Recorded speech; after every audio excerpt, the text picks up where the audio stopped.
Hi everybody, welcome back to the channel, and today a further unbagging of another game from the Snafu design team, another one of the Small Battles series. This one has been out a little while, but I've only recently been able to get round to getting hold of a copy. This is Equatorial Clash, the Ecuadorian Peruvian War, 5th to the 33rd of July 1941. Yes, this was going on during World War II. Something I wasn't really aware of historically wise.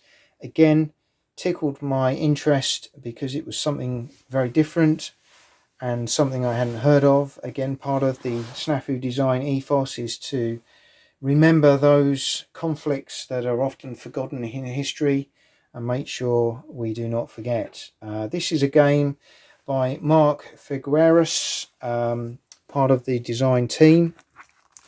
Love the colour palette used, and again, this looks very interesting. So we've got in the contents the map sheet, 80 counters, 12 pages of rules, 8 pages of historical notes, 4 player aids, 1 6-sided dice is required to play, but that's all you've got to provide yourself. And this game should last 80 to 120 minutes.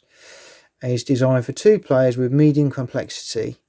Each turn is equal to 2 days. Marc has designed the game, development assistance from Oscar and Ivan, and art and map design from Nils Johansson. I love some of the artwork Nils produces on his maps in games. A lot of his other games in the Snafu range have been done by Nils, and I just love his artwork. So the maps he did for the Malem game, fantastic, really love that. So this is, perhaps a forgotten period of history. July 1941, Peru and Ecuador fight a brief border war featuring Czech tanks, Italian and American planes, former British ships, and for the first time in America, an airborne operation. The overall 200 years border dispute between both countries, only resolved as late as 1998, was typical of many border conflicts, but it very unique. It was in its complexity, duration, and intensity. So very intriguing. Let's get into the bag and see what it's all about. So this is a game I know, having spoken to Oscar at Snafu, he rates very highly, feels it's perhaps one of their best games, but often underrated because it's an unusual period. So as always, you get a really nice player aid sheet, nice and clear, great colour palette, perfect. I'm going to come on to the map counters in a moment. We've got another player aid sheet here, available actions, strategic, operational, tactical, command, and then you've got some really nice keys here around counters, unit ID, and then you've got some other quick reference things as well as explanations around terrain. So some really nice design elements in there. I like the colours of the counters, which we'll come on to in a moment. Should make it very easy to see those on the map. The rules will come to in a moment, and then we've got another player aid sheet, which covers the sequence of play, action points, victory points, reinforcements, eliminate units. Very good, and that's, as you can see, the back sheet. So everything you need to play is on these good cardstock sheets. Counters, as always with these games, really good colour palettes used, very clear and easy to follow, as you can see there. Beautiful artwork, Really, really nice. Like that a lot. Let's just get that as clear as we can. Quite small, so just to put that in perspective with my fingers there. And you know, they're average quality in terms of thickness, and might be a little bit fiddly, but again, with the way the maps are designed, they should slide around quite easily on the maps. So again, we've got some the reverse of those counters on there as well. So looking really interesting, that one. Okay, that's the first one, and then the second one in yellow. Again, really lovely clear artwork.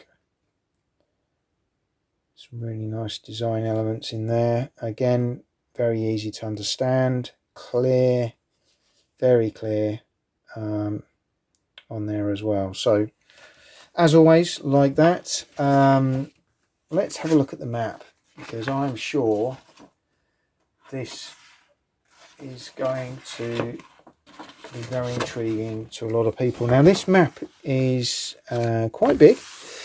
I think I would be using Plexi for this one. Let me just zoom that out. In fact, what I'll do is I'm just going to move the camera and bring it in so you can see just some of the elements of that. Now, this looks like a newspaper broadsheet, and this is actually the map you're going to be playing the game over. So you've got some of these really interestingly in Spanish, as you would expect, because of the area you're playing over. But the key elements that you need to understand are understandable. You know, there's no issue there. So I think this is a fabulous looking map. You really feel you're playing over a strategic map, planning what you're going to do. Yeah, I hope you like it. It looks really good. So you got your Peruvian assets, Ecuadorian assets, and you know, you've got all these different things going on in the game.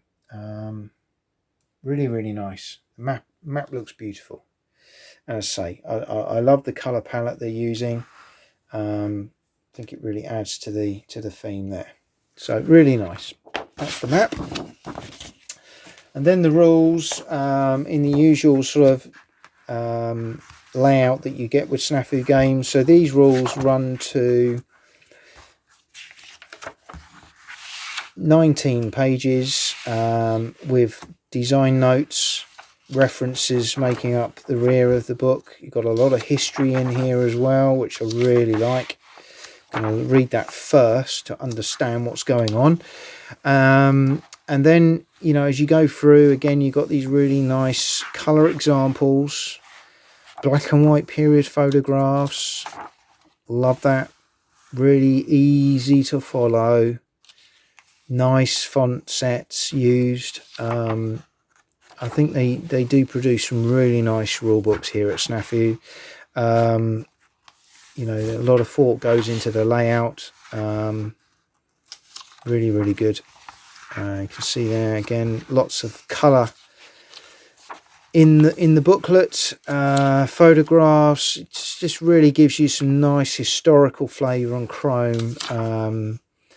Piques your interest as you're reading through, as you go through. So you've got the rules, you've got a fabulous map, nice counters, lots of player aids, and that all combines into a really interesting looking package.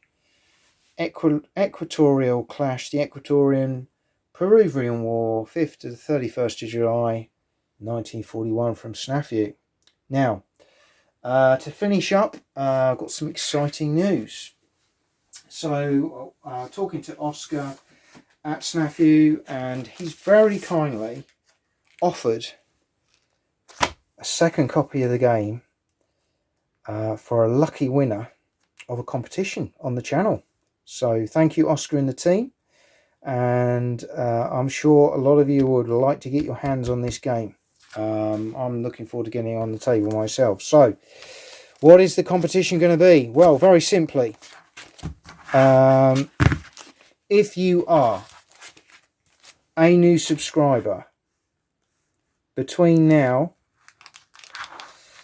and, let's say, the end of May, or as an existing subscriber, you can comment on this video and answer the question I'm about to pose.